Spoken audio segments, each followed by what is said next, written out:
हम लोग हमेशा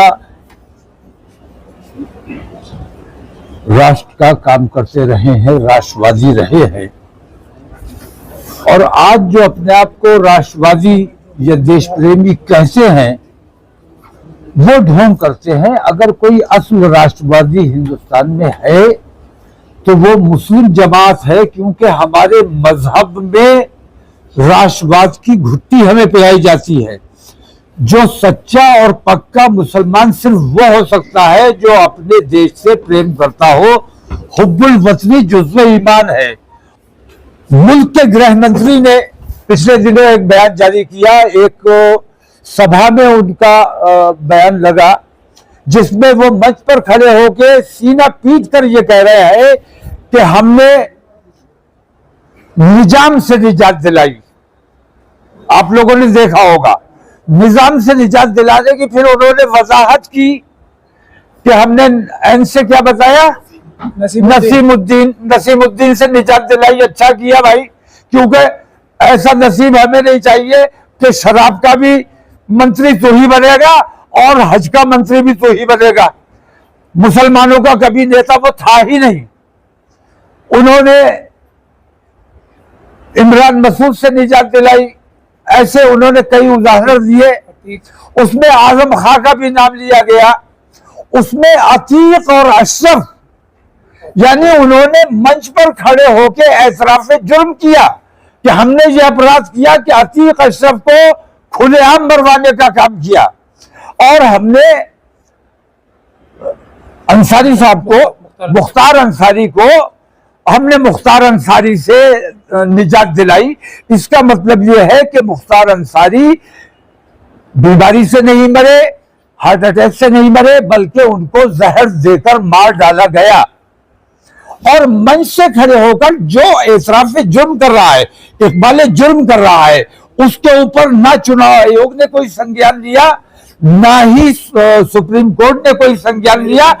इस वक्त हमें मुत्तहिद होकर, मुत्तफिक होकर अपने देश को धृष्ट राष्ट्र से बचाना है, दुर्योधन और दुशासनों से बचाना है। और धृष्ट राष्ट्र का अगर तीसरी बार शासन आ गया तो मुल्क को, हमने 2 बार तो हत्तल इम्कान कोशिश की है कि देश में महाभारत ना हो, क्योंकि हमारा देश है। हम अपने देश में बदअमनी और अफरा तफरी का माहौल नहीं चाहते, लेकिन ये अपने दुर्योधनों और दुशासनों के जरिए ये धृतराष्ट्र इस देश में महाभारत कराने का काम करेगा ही। इसलिए मैं हिंदू समाज से खास तौर से हाथ जोड़कर कहता हूं कि आप लोगों की जिम्मेदारी है कि हमारे देश को, अपने देश को ऐसे गैर जिम्मेदार, जिसने हमारे मुल्क को बेचने का काम किया है, तो हमारे देश को बदनाम करने का, देश को बेचने का, देश को खोखला करने का काम और देश को छिन्न भिन्न करने का काम अगर कोई कर रहा है तो वो नरेंद्र मोदी और उसके गुंडे कर रहे हैं। इन लोगों पर लगाम लगाने के लिए, इन लोगों से अपने देश को निजात दिलाने के लिए ये जरूरी है कि हमें एक बेहतर सरकार अपने देश की बनानी चाहिए। अखिलेश यादव के सारे उम्मीदवार मैं जो देख रहा हूं, वो आरएसएस मुख्यालय तय कर रहा है कि कहां कौन उम्मीदवार लड़ना चाहिए। इसलिए मुझे रामपुर आना जरूरी हुआ और इसलिए महमूद पराचा साहब को यहां लाना जरूरी हुआ। मैं चाहता तो इन्हें बरेली लेके जा सकता था और बरेली अल्हम्दुलिल्लाह इन्हें जिता के ले आऊंगा, लेकिन मैं रामपुर इसलिए लेके आया हूं कि कल रामपुर वाले ये ना कहे कि हम तो मजबूर थे, हमारे पास कोई रास्ता नहीं था, बीजेपी को हराना था इसलिए हमने समाजवादी को वोट दे दिया। समाजवादी भारतीय जनता पार्टी से ज्यादा बड़ा जहर इसलिए है कि वो खुला दुश्मन है और ये छुपा हुआ दुश्मन है, पीठ में खंजर मारने वाला दुश्मन है। समाजवादी का प्रत्याशी, डमी प्रत्याशी उतारा गया है और बीजेपी को जिताने के लिए उतारा गया है। तो मैं कहना ये चाहता हूं कि जब जब मैंने गैर मुस्लिम समाज को अपने साथ लेने की कोशिश की है, तब तब भारतीय जनता पार्टी को तकलीफ हुई है और उन्होंने मेरे खिलाफ साजिशें रची है और मेरे ऊपर झूठे मुकदमात और तमाम पुलिस और ये तमाम काम किए जाते हैं।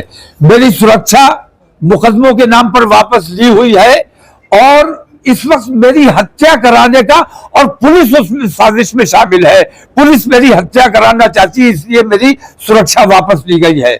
मैं हिंदुओं की बात नहीं करता, मैं मुसलमानों की बात नहीं करता, मैं अहले रामपुर की बात कर रहा हूं कि अगर रामपुर में वाकई गंगा जमनी तहजीब का माहौल बनाए रखना है तो महमूद पराचा से ज्यादा बेहतर उम्मीदवार कोई दूसरा आप लोगों रामपुर को नहीं मिल सकता। मौलवी साहब, आपने कहा कि देश को धृतराष्ट्र से बचाना है, तो धृतराष्ट्र कौन है? धृतराष्ट्र आपको नहीं पता है? धृतराष्ट्र वो राजा है जो अपनों की मोहब्बत में जो ये कहता था कि सबका साथ सबका विकास, लेकिन अपनों की बात सुनता था, अपनों की बात मानता था, अपनों का काम करता था, दूसरों के साथ अन्याय करता था, वो धृतराष्ट्र राजा। वही धृतराष्ट्र आज भी हमारे देश का राजा बन गया है। ऐसे धृतराष्ट्र से जो सबका साथ और सबका विकास की बात करता है, लेकिन सिर्फ अपनों की बात करता है और मुसलमानों की पहचान कराता है कि ये मुसलमान तुम्हारा दुश्मन है, ये मुसलमान आतंकवादी है। अगर कोई असली आतंकवादी है तो वो ये लोग हैं जो अंग्रेजों की चाटुकारिता करते रहे हमेशा, और आज हिंदू और मुसलमान करके हमारे देश को अंग्रेजों की तरह कमजोर करने का काम जो कर रहा है, जो हमारे देश को कमजोर कर रहा है, हमारे देश की एकता को कमजोर कर रहा है, वो देश प्रेमी नहीं हो सकता, देशद्रोही है हर वो शख्स, हर वो हिंदू, हर वो मुसलमान जो देश के एकता को तोड़ने का काम करता है। मेरी नजर में वो देशद्रोही है।